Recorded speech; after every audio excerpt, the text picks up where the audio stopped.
At ang nalalabing mga puno ng kanyang kagubatan ay magiging napaka-kaunti na may ilista ng isang bata ang nalabi sa Israel!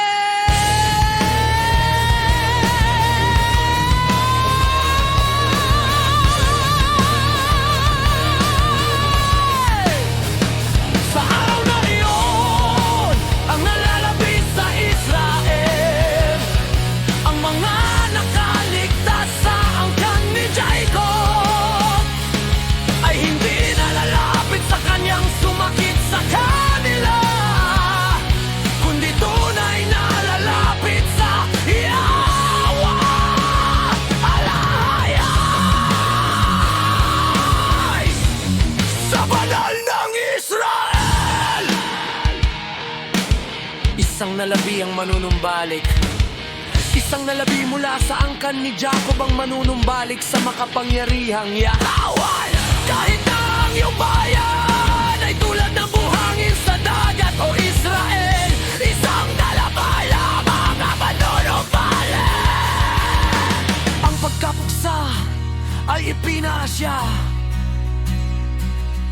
isang napakalaki at matuwid na paghuhukom, sapagkat ang ang alayan ng mga hukbo ay isasagawa sa buong lupain. Ang ipinasyang pagkapuksa, kaya dito ang sabi ng Yahweh, ang alayan ng mga hukbo. O bayan ko na naninirahan sa Zion, huwag kang matakot sa mga Asiryo na humahampas sa'yo ng pamalo at nag-aalsa ng panghampas laban sa'yo, gaya ng ginawa ng Ehipto. Sapagkat sa lalong madaling panahon, matatapos ang aking galit laban sa iyo, at ang aking puot ay madidirekta sa kanilang pagkapuksa.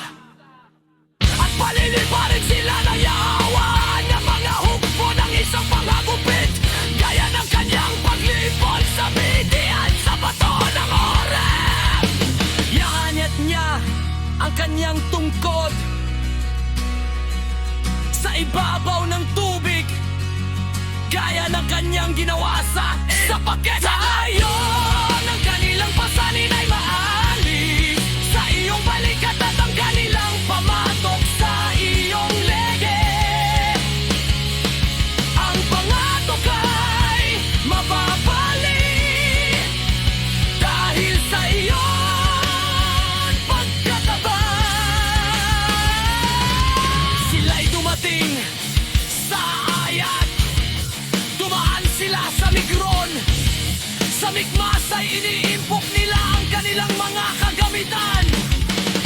Tinawid nila ang lagusan at sinabi, magkakampo tayo sa Jeba sa magdamag. Nangangatog ang Rama, dumaatakas ang Gibeon ni Saul.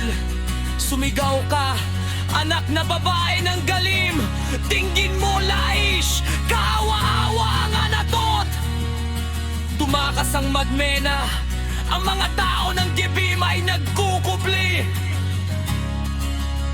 Sa